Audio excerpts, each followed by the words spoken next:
I often tell people when I come back to the US, it's like a video game that I've already played and won. Like I'm in the hamster wheel, I'm back in the matrix, and I just don't like the hustle culture. Like I did it, I put in my work, I got the t-shirt, and I'm ready. I love my life living abroad. I don't see myself coming back here. It's a dead end for me. Here are my top 5 reasons why I'm selling my home in the US and moving to Bali. If you're an American and thinking about leaving the US just like I did, listen up. There are so many reasons why I decided to leave the US and why I will never move back. What led up to me leaving the US?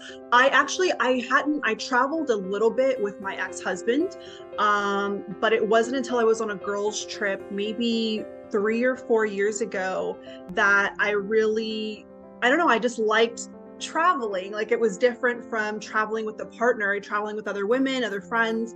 And that's kind of what reeled me in. I'm 37 years old. I have been married since like 20 years old. I was also a teenage mom. So I was always busy taking care of somebody else and someone else's needs.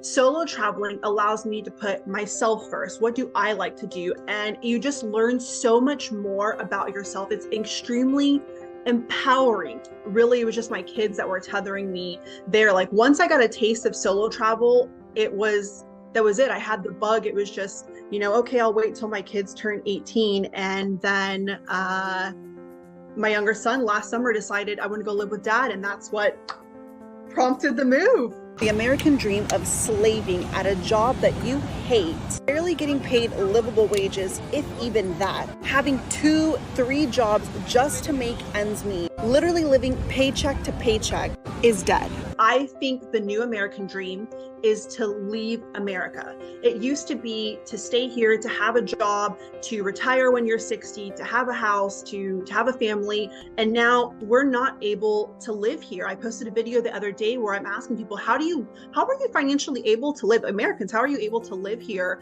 And they're not. They're struggling paycheck to paycheck. They racked up, debt on their credit card bills. They're paying the minimum. And that's not living to me. Living is being able to, work a few hours a day, shut that down, go to the beach, go relax, go do yoga, go do what have you. In the US, we live to work, and in the rest of the world, they work to live.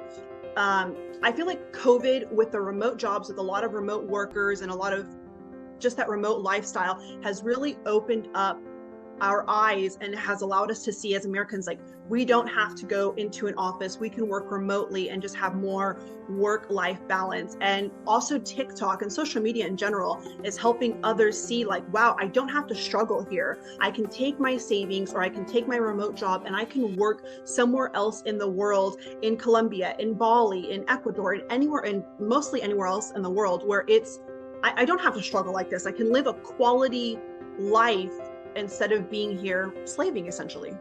I think there's amazing perks to having a US citizenship. I have not revoked mine. I still have my US passport. With just that passport alone, I'm able to get into so many different countries, visa-free usually, or visa-free for a certain amount of time. And just if I need help, I can go to the embassy. I can, depend on my government still for any help if I'm overseas. I don't see myself revoking my citizenship or my passport or anything like that.